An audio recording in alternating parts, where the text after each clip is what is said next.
Welcome to episode 28 of the Most Serious Podcast. First of all, I want to wish everyone listening and watching this a very happy new year. I hope this year brings you joy, happiness, success, and whatever you're looking for in life. I also hope that you realize the importance of taking care of yourself this year. And not just people around you, but also making a conscious effort, giving yourself time, and treating yourself with patience. And this episode is exactly all about that. In this episode, I talked to Mr. Lee Emery, who is a personal and professional development coach. He's also the author of 5 books, and he brings his 40 years of work experience into this episode. Mr. Bill has worked with many elite sports people, including the Australian National Skydiving Team and other individuals, including world-class golfers, cyclists, and triathletes. He has also worked with senior management from small organizations to multinational companies on a wide variety of management and leadership topics. Besides his corporate work, he has appeared several times on the Australian national TV shows like Good Morning Australia and The Today Show. He also has been featured and is being featured on various radio programs across the globe. In this episode, I talked to him about criticism. The title of his latest book is How to Be Bulletproof from Criticism. We understand the concept of criticism. We understand the origins of our feelings of being criticized or criticizing someone. We also discuss the importance of taking a conscious effort for your self-care. I really enjoyed talking to Mr. Bill. He has so much experience and so many stories to tell, and a lot of wisdom is packed into those. I hope you like the conversation today. Let's get into the episode now. Mr. Bill Lee Emery, thank you so much for doing this. Welcome to the Most Serious Podcast. It's my pleasure, absolute pleasure. How are you doing? Yep, it's been a lovely day so far, and I'm sure it's going to continue that way. How about you?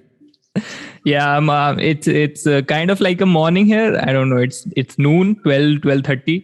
So yeah, the day has begun. I sometimes wake up a bit late, so it still feels like morning. But let's start with this episode. Sure.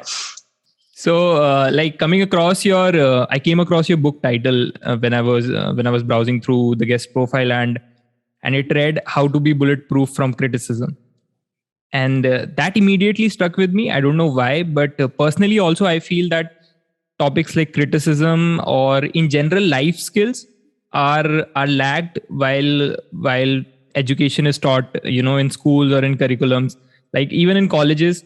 So let's talk about criticism in general. What is criticism? How can someone understand the word criticism? Okay, so there are two kinds of criticism. One's from other people telling you that what you've done isn't good enough, you're not good enough, whatever it might be. Or there's the internal critic. And the internal critic is probably there for most people a lot of the time. And this comes a lot from our cultural upbringing, parenting, maybe the culture, the era that we live in, and part of growing up. Like I've been listening to some of your previous podcasts, and there's a theme about awareness, about being mindful, about understanding what's going on, about asking good questions. So for a lot of people, there are probably other things that they'll be doing in their life. If they weren't listening to the inner critic that says, you're not good enough, you can't do this, you're not smart enough, pretty enough, strong enough, sporty enough, or whatever it might be. And as adult human beings, we need to be able to discern the good messages that we get from our parenting, from our culture, and the ones that basically suck, the ones that basically suck the life out of us. Yeah. And it may be that our parents did the best that they can, but often parenting is not taught consciously. It just goes from one generation to the next, to the next, to the next, until someone says, hey, what you're saying or what you're doing just isn't really effective. So part of this is, waking up, listening to what we say to ourselves and what we say to other people, and asking, is this the most humane way I can be as a human being? And I have to say, a lot of people that I work with, I've worked with a wide variety of people over the years. There are a lot of warm-hearted, compassionate people that are compassionate to everyone around them, but they are just so bad with themselves. They just, they act really nasty. If you listen to their internal dialogue, what they tell themselves, they wouldn't be saying that to anybody else. But they seem it's okay for them to just get on themselves. And we need to wake up. I think about this also. The point that you mentioned, self-talk, and I read it somewhere that sometimes, on just repeating what you said, that sometimes people who are very compassionate, who are very empathetic with other people, they don't have that. They don't have that same compassion for themselves, and this happens a lot. And this is something that people struggle with also. Like it just feels unnatural to be that kind to yourself. It feels a bit weird to say that you love yourself or that you will give yourself another chance. Why does that happen? Yeah. Why do you think that we are subjected to that inner critic? Well, I have to say that parenting and culture and the era that we grew up in and the people around us. So, as young kids, as teenagers, as in our 20s and 30s, we listen a lot to the people around us. And we often model consciously or unconsciously what they're saying or doing. So if, for example, you're in a family that have very high expectations, that are perfectionists, that you have to be the top, you have to be number one, and there's all this internal pressure and external pressure to do that, then it's often said that the messages that we get from our parents continue in our own head within our own voice. So we hear a message from our parents, and it's exactly the same that we just run around our heads. And it's like we're hypnotized, but not in a good way. And so part of this, I said, is about waking up, is really paying attention to, for example, you mentioned compliments. For a lot of people, accepting a warm-hearted, genuine compliment is so alien. It's so difficult. But I want to share an exercise that I've used in the corporate world, and this is shifted around. And this is something I learned from one of my mentors. Yeah. So what he did is he would get people sitting around in chairs, and in the middle there's a single chair. And when someone gives us a compliment, it's natural, or when I say natural, we are trained to say thank you. That's the cultural thing of what we do. Someone gives you a compliment, hey, nice haircut, nice shirt, yep, thank you. So it's a two-way deal. But what my mentor was setting up was that we would have an experience of receiving only. And since everyone was going to be in the circle, on the outside circle, they would all have a chance to give something to the person on the inside. And everyone would have a chance to sit on the chair on the inside, where everyone is giving them a compliment one by one. So I set it up with very strong parameters. The person in the middle was not allowed to say thank you. They were not allowed to sit with their arms and legs crossed. They had to face the person with an open body posture. And the person on the outside center would give the person a genuine, heartfelt compliment, a recognition of something that they've done or who they are, whatever. And the person on the inside, this is really tough. And I've done this with business people, corporate high flyers, pinstripe suits, looking really, really serious. And by the end of this exercise, they are a basket case. They're bawling. Anyway, so the person in the middle, the only thing they're allowed to say is, of course. Okay. And my friends know that if they give me a compliment, they will know on the inside, I will be saying, of course. Now, if people don't know me, I said just say thank you, because it kind of freaked people out. If someone said, hey, that's really nice, blah, blah, blah. And I said, of course. It would sound egotistical. But the point I want to make is this. Whatever we focus on, that's what we get more of. If a child is given more attention when they've been bad and not bothered to be good, they go, hey, this is a good source of attention. I just had to be really crazy, naughty, and bad, and people are giving all this attention. So in the same way, as a parent, and my daughter is now 30, when she was young, I wanted her to build in solid self-confidence. I wanted her to be able to, not in an exaggerated way or nor in a diminished way, so not false modesty or being, bigger than she is, but just sincere and genuine. So I would set it up. If, for example, she would bring a painting to me. So she's a little girl, she brings a painting to me. She says, hey, Dad, what do you think of this painting? Yeah. So I would ask her 2 questions, and these 2 questions for your listeners are worth writing down and paying attention to. So the first question is this, is what do you like about the painting? So I'd ask her, what do you like about the painting? She'd say, well, I like the colours here and this, and I like the green and the reds, whatever it might be. The next question was, if you were to do that painting again, what would you change or do differently? And she'd think for a moment and she'd say, well, I'd do this, or whatever it might be. Then I'd ask her, would you like my opinion? And when she was younger, she would often say yes. As she got older, she would say, no, I don't need your opinion, Dad. So what I'm helping her to do is to build in benchmarks, if you like, or KPIs, if you like, for those of you in the corporate world, benchmarks of what is good quality, so that she is able to distinguish quality. Now, the other thing about this is I wanted her to have a good sense of her unique okayness as a human being. So, for a lot of people, when maybe for some of your listeners, this is true, they do something, they make something. So I'm holding in my hand. Let's say I make this pen. Well, I just make this pen. Could be a book, could be a painting, whatever it might be. What do you think of it? Now, someone might say, well, that's a lousy pen, Bill. Now, if they say that's a lousy pen, does that make me a lousy person? Well, no, because they're talking about the pen. Yeah. But for a lot of people, they will take this pen, they'll put it right close to their heart. So when someone criticizes the pen, internally, they go, yeah, you're really talking about me. You're calling me a lousy person. So, and this is literally, if you listen to the linguistics of this, taking something to heart. So as a maturing adults, we have to be able to discern what is useful to take into our hearts and what's best to absolutely drop. So I wanted my daughter, and I've taught this to thousands of people by now. So when someone gives you a compliment, at least on the inside, your own internal conversation, go, yep, how astute of you, how wise of you, how smart of you to notice this lovely thing about me.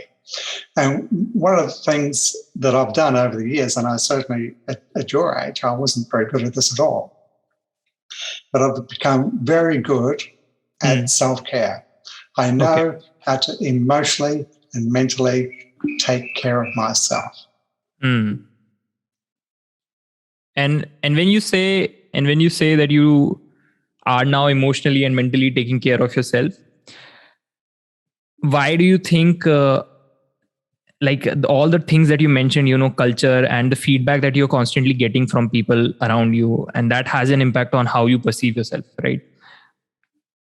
If a person decides that I am going to now take care of myself, right? I am going to put myself as a priority, and my health is also like my mental health or even my emotional health, I'm going to acknowledge them and put them as a priority.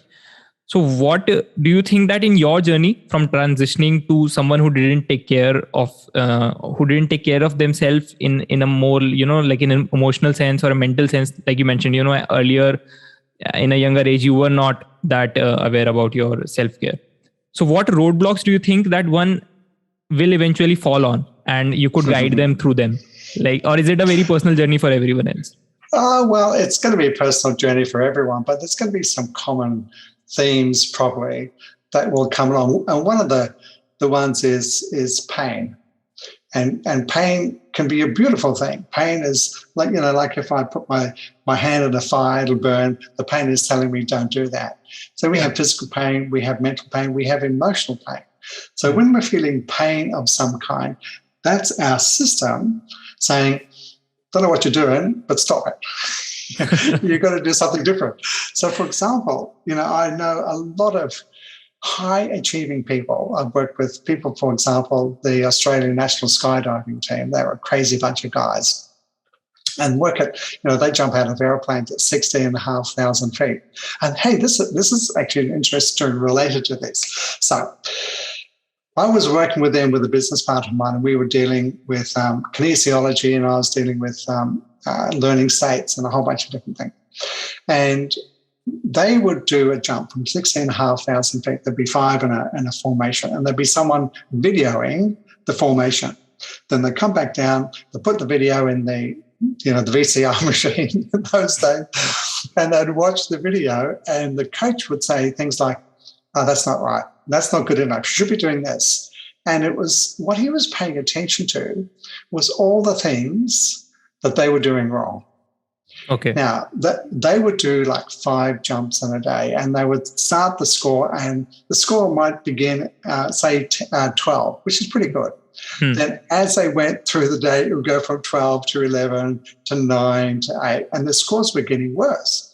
Okay. And the coach said to me, "So, what's going on?" And I said, "Well, we get whatever we focus on." And okay, so what does this mean? So I said, start focusing on the things that you like about what the guys are doing. So we go, oh, okay.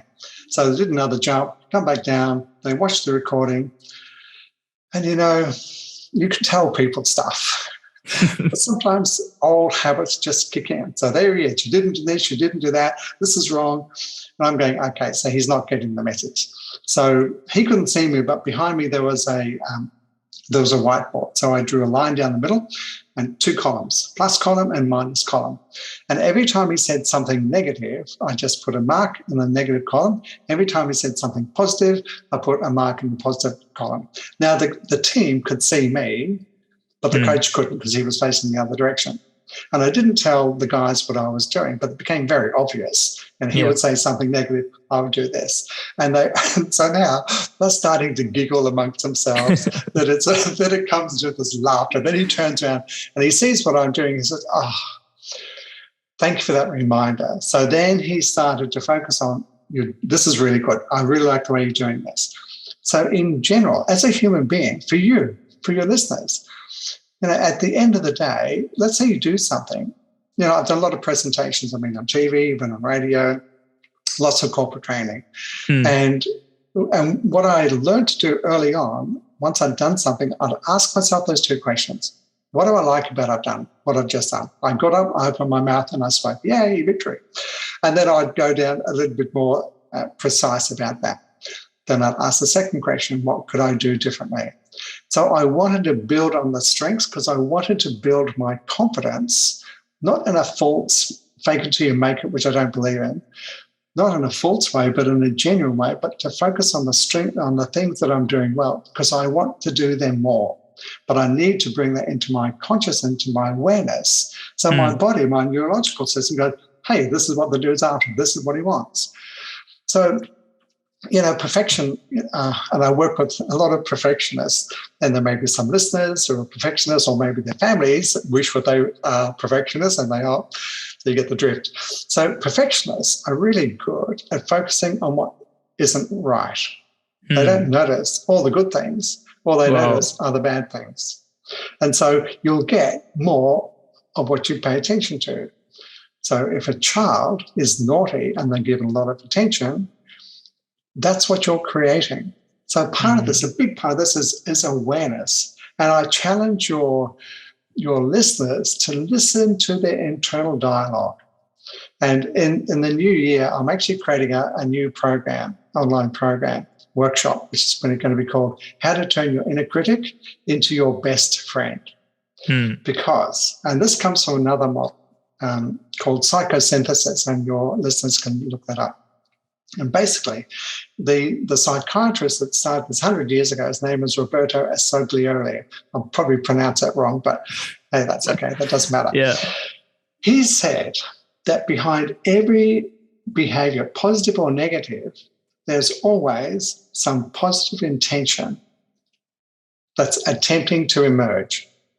Okay. So if you take criticism, or if you take someone being a perfectionist, then underneath that, there is a desire for something better for that person. I'll give you a very simple example. And you may have had this experience. Often parents will nag their teenage kids to do their homework because the kids aren't, they're on social media, whatever it might be. They're not doing what they need to do. And so the parents are going, nag, nag, nag, nag, nag. You should, you must, you have to, blah, blah, blah, blah, blah. And why do they do that? Well, they do that because they want their child to do well at school. So why do they want to do the child well at school? Because I want them to have a good education. So who cares? Well, they want to have a good education so they can have the kind of life that they would like to have. Yeah. And why do the parents care about that? Why don't they just let them go do what they want? And they do that because they love their child. But does the 14-year-old that's being nagged by the parents go, hey, mum and dad, they love me so much. That's why they're on my case. That's why they're telling me to do this. Thank you, parents, for loving me so much that you're nagging me because I'm not being responsible for what I need to do. That doesn't happen at all. No, so not at all. Not at all. Underneath that nagging behavior is the love for the child. But the parent, if they had a better way of expressing that love, they would get a different response from their teenager. So underneath, someone's perfection, some of their criticism, whatever, there's something good that's there that's waiting to be discovered, but we need to go looking for it. And talking about all of this, I take a moment and think about criticism in general, and this term critic, this term even criticism, does it from a literature point of view? I don't know. I'm not very good on English literature, but does it come with a negative connotation, or have we put that into through our modern day culture? Well, I think both. I think criticism for human beings has probably been around as long as we've had language or drawings on a cave. We've been able to say that's not good enough. You should be doing this.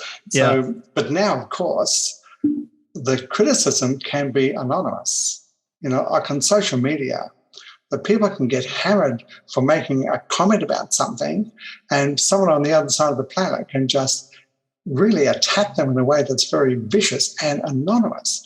So then how do you protect yourself from that kind of onslaught? And part of that is really learning, and it may be a period of time that you do this, to know who you are. And this is an age-old question of, who am I as a human being? So let me come back to the pen for a moment. So I make this pen. Someone says that's a lousy pen. Well, that's someone's opinion. The fact that this is a white pen, it's got black ink, and this I'm writing on it, that is a fact. So if I'm not able to distinguish the difference between a fact and an opinion, then I can take someone's opinion as if it's a fact. And I don't know how it is in your country, but when a politician says the fact of the matter is, I know what they're going to give me, that's going to be their opinion, but they want me to take on board. So I need to have this awareness. Is this a fact or is it an opinion? And then the next level is, whose opinion of me am I going to honour? Am I going to honour some anonymous person who I'll never meet, never see, hear of, except through their trolling? Or am I going to honour my opinion about me? And this is not becoming delusional or bigger than we are, but it's just being an honest appraisal of the goodness, our innate goodness as a human being. And this is something that, as a 20-year-old, I had no clue. No clue probably till my late 20s. Like, you are way ahead of me, dude. Like, you're 10 years ahead of me at your age. And I want to tell you the story, if I may, about the old lion and the young lion, because it's relevant here. Sure. So this is an old story. So there's this old lion in the jungle, and he's up on a hill and he's surveying the landscape. And he looks down, and by the way, this lion has been around like forever.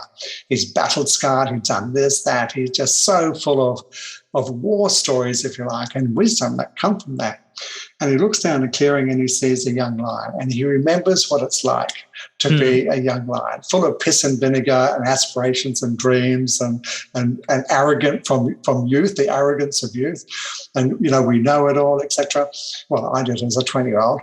And then we go down to the young lion, and the young lion looks up and he sees the old lion. He goes, wow, look at those battle scars. He's been everywhere. He would have so many just fascinating stories, and I would love to talk with him. And, of course, the old lion, pardon me, the old lion is saying, but, hey, why would he want to talk to an old bloke like me? And the truth is, the old lion and the young lion both have a gift for the other. And what I see that you are doing, you are collecting great stories from some old lions and lionesses from around the world. That's going to fast track your own personal learning. So that's a very wise thing that you're doing, I've got to say, young lion. And at my age, I'm in my 70s, I can claim to be an old lion just by my age, if not by my wisdom. But the book itself, my book is actually, it's the wisdom that I've gained from others. I didn't come up with any of these models, but they are my stories, sure, and through my voice. For me, it's a pleasure as an old lion, take this wisdom that's taken me some pain and angst and agony to get to, and pass it on. Go, hey, you want the fast track? Read this, do this. Not my wisdom, other people's wisdoms.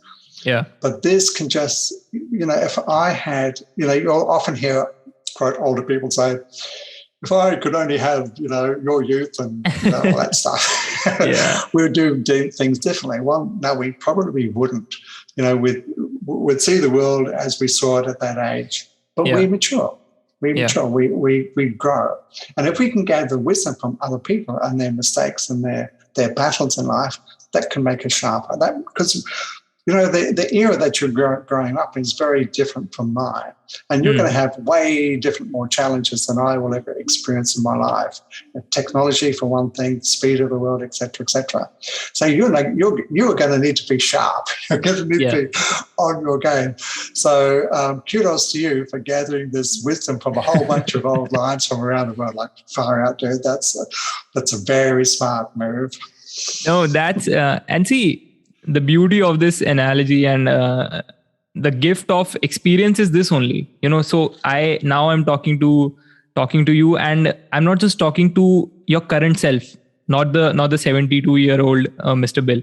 I'm talking to the process of you becoming who you are. I'm talking to that experience, that that vast wealth of whatever experiences you had, whatever insights you picked upon during interacting with so many people, and giving them professional coaching, working with some really high level teams, going on TV shows and radio networks and all of that. And that certainly that gives off, right? So if someone comes across this podcast and they do end up listening to it, they will benefit from all those 70 years of life that you lived, right? And that's just the beauty of experience, that it can be transcended through communication, through language.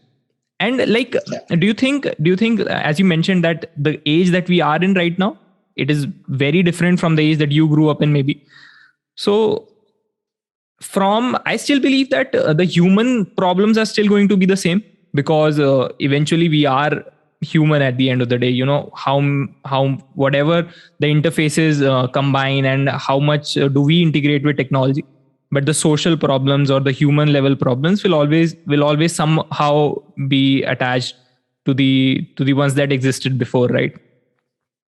What do you think is one major striking difference you feel that when you were growing up, or the struggles that you faced, and now that the struggles you see people around you facing? So you feel that this certainly was something that we couldn't have imagined, problems like this would exist. Like someone, let's say, sitting on the other side of the world saying something, okay, your t-shirt doesn't look good at all. And growing up, I don't think that would have mattered to you, because you wouldn't have been able to hear it anyway, right? So do you think that there are some changes that you are really surprised to see in today's world?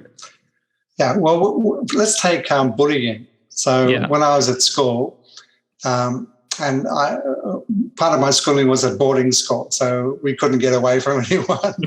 But even when I went to a day school, there might be a bully that throw their weight around, they maybe punch you or whatever they would do. But then you go home, and when you're home, you're safe. And even at boarding school, and a whole bunch of guys, and there were always bullies. Yeah. But then when we went to the dormitory, and when I lay down to sleep, this was my safe space. Yeah. So, but for your generation, and it's very different. It's almost like you can't get away from mobile phone. Well, you can, just turn it off.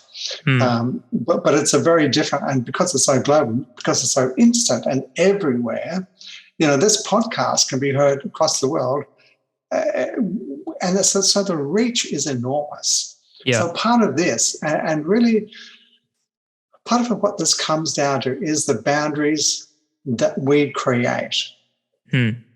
So, for example, I have learned for many years to have very clear boundaries about what I take on board and what I don't. If someone were to insult me, I have got ways of dealing with it that I didn't as a 20-year-old. Maybe as a 30-year-old, I had some skills by that time. So I've got some very clear boundaries. So if we don't have clear boundaries, then we can be more easily violated. So for younger people, I'd say take charge of your boundaries. Now, I see people, sitting at a cafe texting each other when they are a foot away.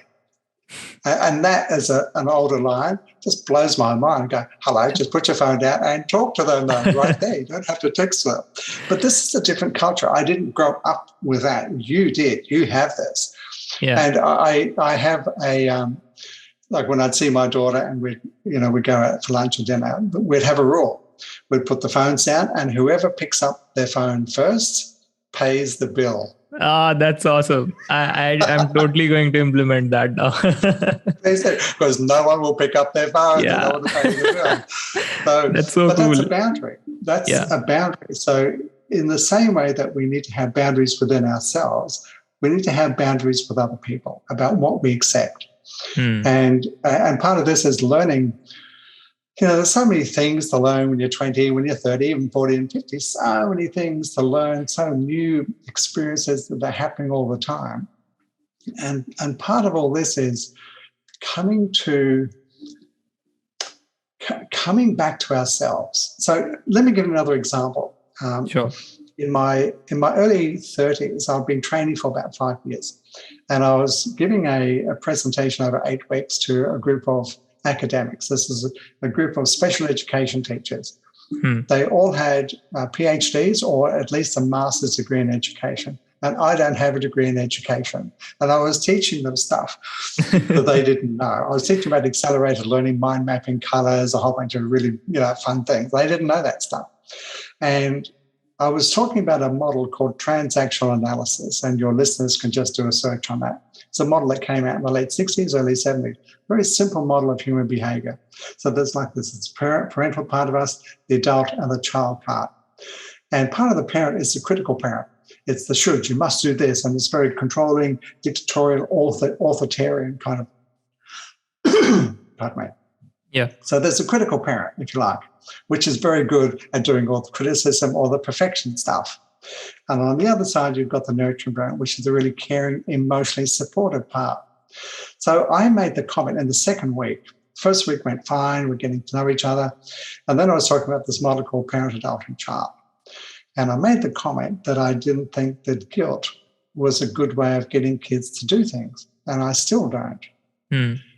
Well, that comment just sparked one of the participants off, and she launched into the most vitriolic personal attack I've ever experienced in my entire life. No one has come anywhere near close. It was like Scud missile after Scud missile after, just attacking. And so, I'm in my early 30s. These are highly professional people, way more educated than me, and so my stomach just goes crunches up with a ball of fear. Yeah. And I'm rapidly thinking, but fortunately I'd learned a couple of things. I learned how to belly breathe, like yogic breathing, breathe deep into my belly to calm my nervous system. Yeah. And the other thing I know about human beings is they will only attack if they got something to defend. So I was rapidly thinking, so what is she defending?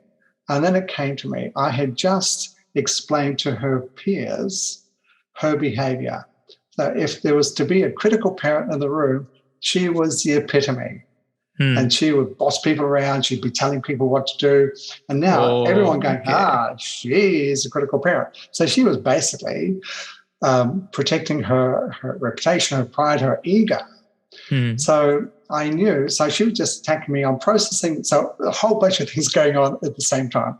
I'm emotionally supporting myself, reminding myself of the value of this particular model of human behavior, and also my connection with it, my love of it, and my my expertise and expressing it. So I'm doing all this emotional support. My adult is rapidly thinking, like, why is she attacking me? My belly is just like in knots. But there's also the part of me that just wanted to attack her back. You mess with me, I'm going to mess with you. But I had to hold that back. Because if I attacked her back in any way, there'd be 20 people against me. Right now, there was 19 on my side because I could tell. So I had to keep my calm. I had to be very deliberate and very professional. And so if this is a game of chess, I had it in checkmate in 2 moves with 2 questions. Now, I won't tell you what those 2 questions are because go read the book, because there's more. Otherwise, I'd just be telling you the punchline. But what that taught me is that you can have a theory about something, but it's only when you actually put the theory into practice will it become a useful lived experience. So for your listeners, I'd highly recommend going back over all the other podcasts that you've done and picking up bits of wisdom from other speakers and go, how can I use this? And it will only be when they use it, it's of any value. Otherwise, it's just more information inside their head.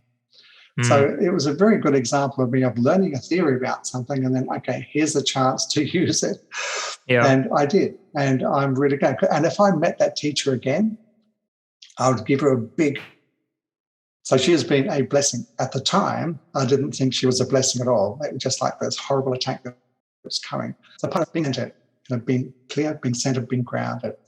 And it's from this space that we can, our wisdom can actually emerge. But if we go into panic mode, forget it. Toast. You're done. You'll be roasted. And like the interesting part about this situation or this whole narration is you being able to disconnect yourself from that current state of reality that was happening, right? So let's say in general, I can talk about, like, from my personal experience, I can say this, and why I find the idea of, or the topic of criticism to be one that should be talked about is, once someone walking on a road, let's say for an example, or I'm going to my college, or a professor stops me and they say, how are you dressed? This isn't a decent way of dressing for a student or whatever. It could be that t-shirt doesn't look good or whatever. Your watch, like I bought a new watch and they say, oh, this doesn't look as good as you were thinking or whatever. Now, in that moment, I'm not able to disconnect myself from their opinion. And, you mentioned that there are opinions and there are facts. But in that moment of reality, I am too absorbed in trying to defend myself, in trying to make sure that my worldview or the things that I think about myself are defended, and I don't look weaker, or I don't look, criticized in front of everyone.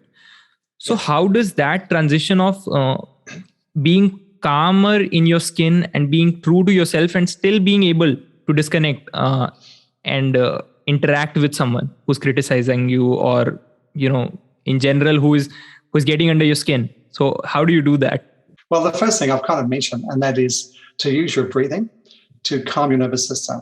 Because if you're in like a panicky mode, you won't be thinking clearly. So you need to be able to calm your body. The other thing that you need to do, as I talked about, using your internal nurturer to nurture yourself, to take care of yourself. So that's the second thing that you can start to do. And then also to think clearly about, know the difference between a fact and an opinion, and someone's giving you their opinion. And, maybe it's a professor, maybe you can't say to them, hey, yeah, that's just your opinion, mind your own business. That may not be so politically smart to do. Or it might be, someone in your family, an aunt, that you couldn't do that because you just get roasted for the rest of your life. So you have to be careful. You've got to pick that.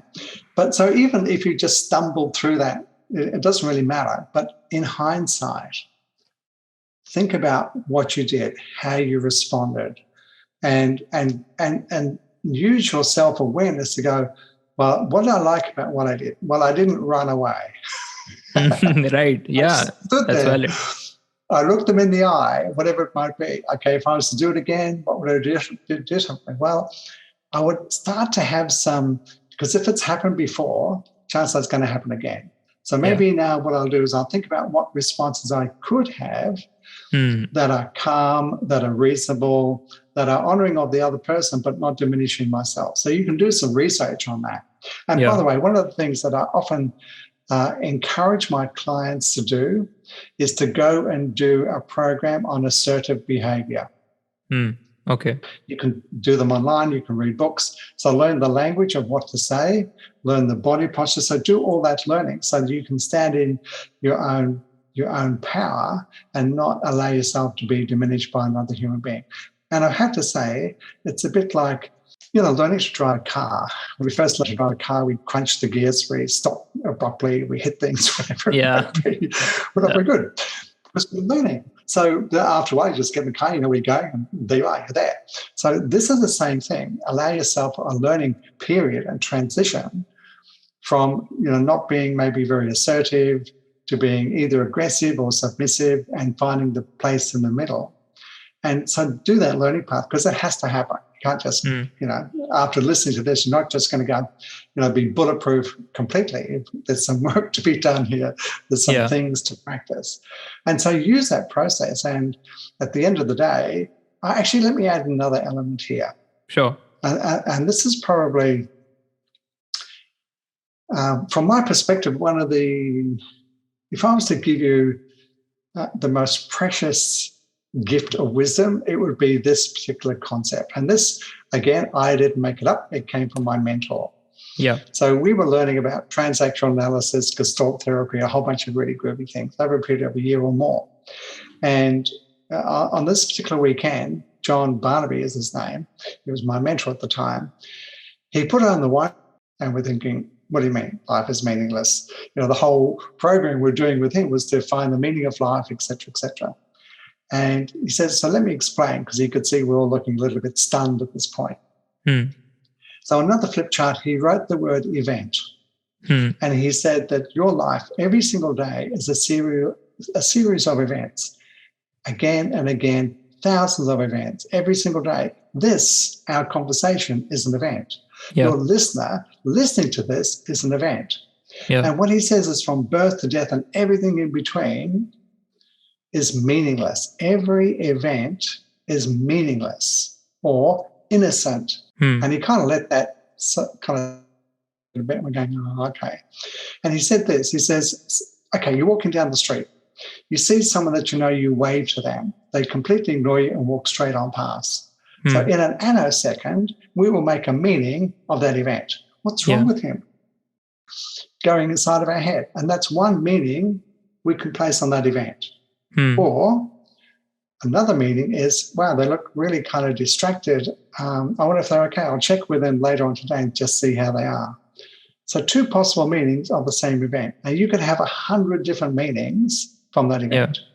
And John said this. He says, every event becomes our reality. So if someone says something to me and I make it mean that there's something wrong with me, that becomes my reality. That becomes how I will behave. That becomes how I will feel and what I will think. So the meanings that we make become our reality, and every meaning is always self-chosen. So I can choose whether, like truth bombs, that was like hitting me when I was sitting going, wow, I could choose the meanings I make, though they just happen to me. And then, no, you choose them. And so I was thinking about this, and then he came in with the real gem, and it's this.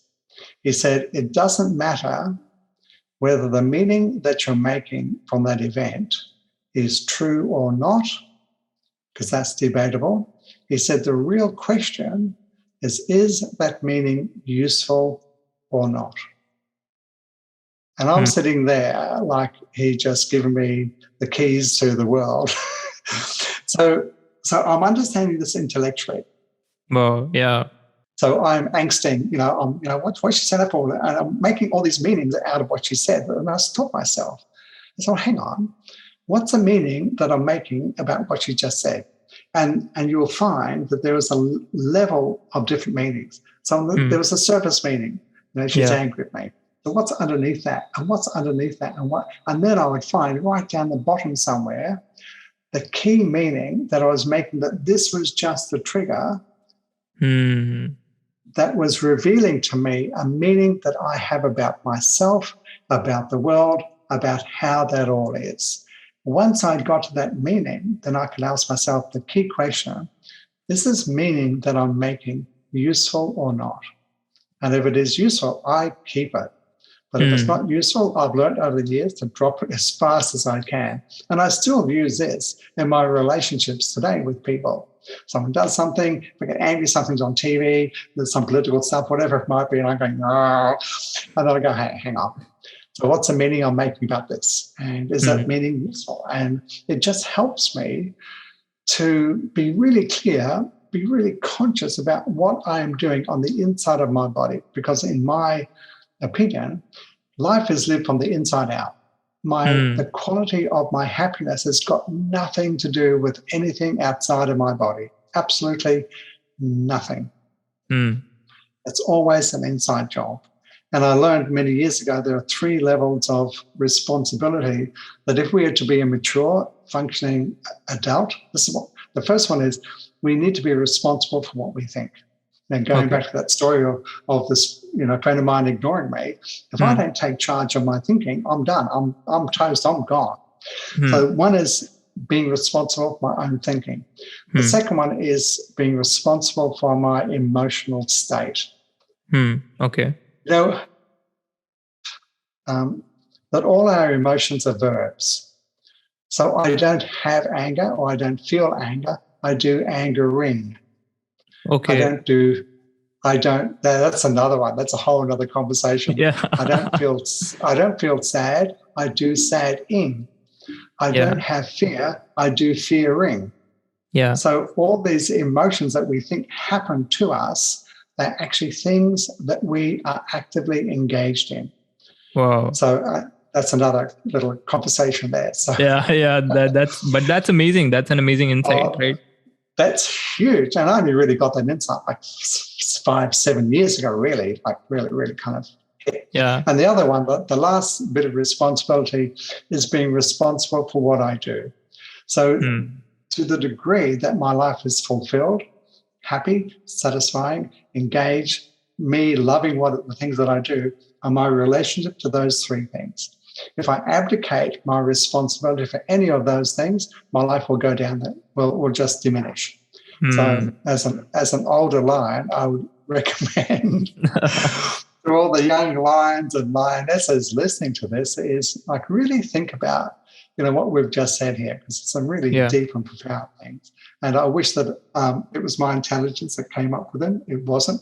I just happened to be the vehicle, and the very happy vehicle for passing on, because these things have made a profound difference in my life. And see, now this becomes timeless. Again, the beauty of technology is now you sharing this wisdom, this will live on. And by the time we have this technology, and people, let's hope that people do benefit from this, but on a personal level as well, hearing you talk about all of this does send you into that realization state. But I also like the fact of you constantly mentioning that, it isn't supposed to just make you feel good for a moment. You have to do some work on it, and you have to consciously allow yourself to think on those things and then act accordingly. I think that's what that's like a major takeaway.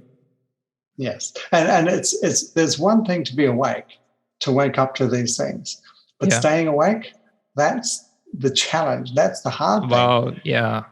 That's the everyday turning up, showing up, being responsible, choosing the things that we want to do in our life.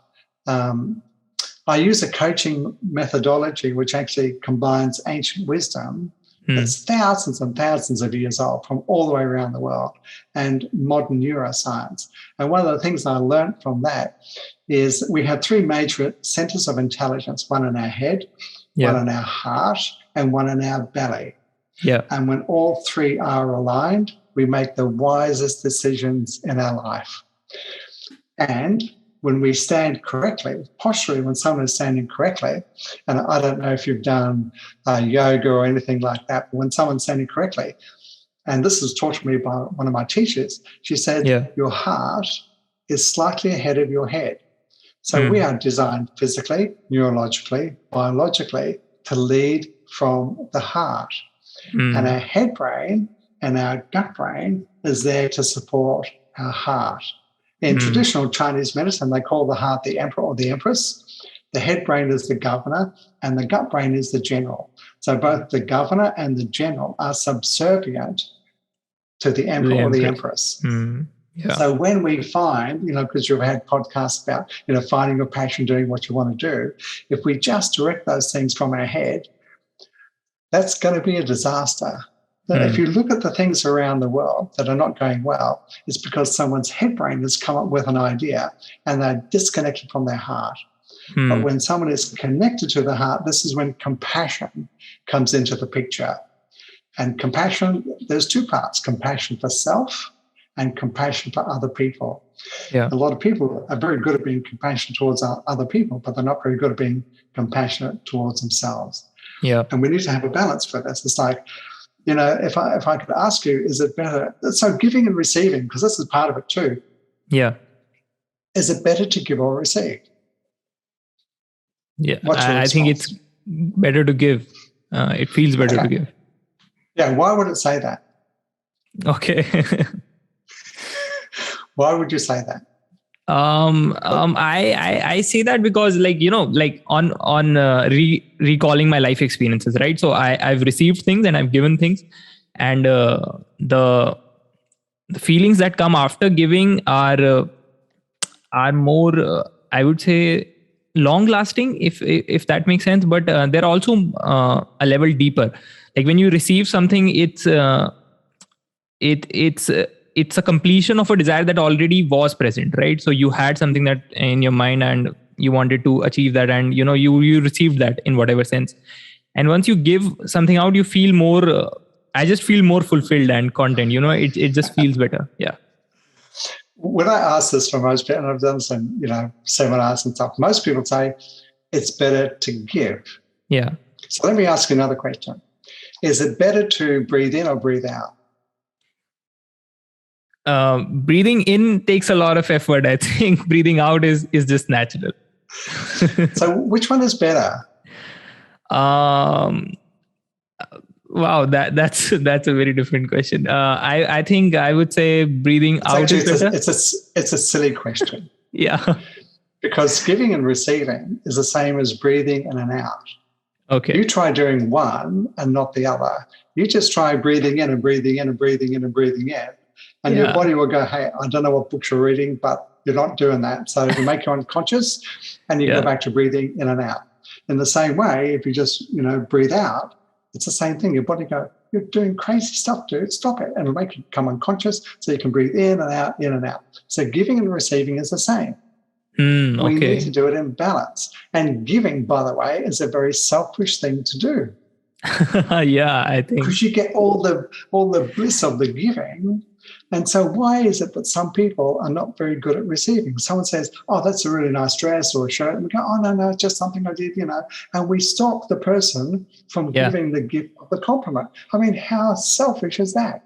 Why don't you just open up and say, hey, thank you so much. I'll just take that deep into my heart with gratitude. So it's much easier to give fully with a full heart. Yeah. So everyone wants love. Everyone wants love. It's just a basic thing. And there are two places you can get it, only two, on the inside or the outside. And if you only know how to get it on the outside, you're going to be disappointed because people will do what they do, human beings being what they are. Even if you find someone that loves you unconditionally, sooner or later, one of you is going to die, and then where are you? Yeah. The other place of love is on the inside. And this is really the only thing that we can guarantee. And part of this is then becoming self-compassionate, being kind to ourselves, being gentle to ourselves, understanding too that there's a part of us that's critical that wants us to do better. But that's the other side, and that's the human nurturing. And one of the things that I started to learn in my late 20s, was how to be a good human being to myself. Treat myself with respect, with gentleness, with kindness. Understand that I'm going to make mistakes, and I still do. And even if I make a mistake, that's me learning new things. So, when a child is just learning to walk and they don't just get up and walk straight away, we don't harangue them. We don't say, come on, get up, don't be foolish. That would be insane. That would be crazy. Yeah. So in the same way, why can't we use that same understanding, that same nurturing towards ourselves? And when we do, we become more whole. We become more resilient. We become more able to deal with all the things that life is going to throw at us. But if we don't learn how to do that, we will always be a puppet of other people. And I don't like being a puppet. That's beautiful. I think that sums this conversation up. That last few lines that you said, that's very impactful. And in general, I am just blown away with all the wisdom that I've received in this conversation. Thank you so much, Mr. Bill. It was amazing to talk to you. It's my pleasure. And we could talk for hours, I suspect. Yeah. So if you want me back sometime, then just send me an email and let's talk about something else. Oh, sure. That's definitely happening. I think it also feels, like sometimes I like, even after doing some episodes, I realize that some people have this art of giving like knowledge, wisdom, whatever, and they do it very playfully, and that's not something that you see every day. I just feel that that's a very good skill to have in your whatever repertoire. But it's been a pleasure talking to you. It was amazing. We'll definitely have you on. I think you have a lot to offer. This was just the tip of the iceberg. It's my pleasure. And one of the things that I aspire to be is that it's never too late to be a 5-year-old. Wow. Yeah, that's amazing. That's an amazing insight. Thank you so much, Mr. Bill. I hope you have amazing holidays. I hope to see this infectious, contagious smile that you always have. And it was just amazing to talk to you. My pleasure. And I have to say, thank you for the work that you're doing as a young lion, talking to other young lions and helping them to fast track their wisdom and their experience of life. I think what you're doing is just absolutely timely. Thank you so much. I appreciate it. And this brings us to the end of this really awesome episode of the Most Serious Podcast. I hope you enjoyed it. I hope it did add some value in your life. We will be back again with another interesting conversation pretty soon.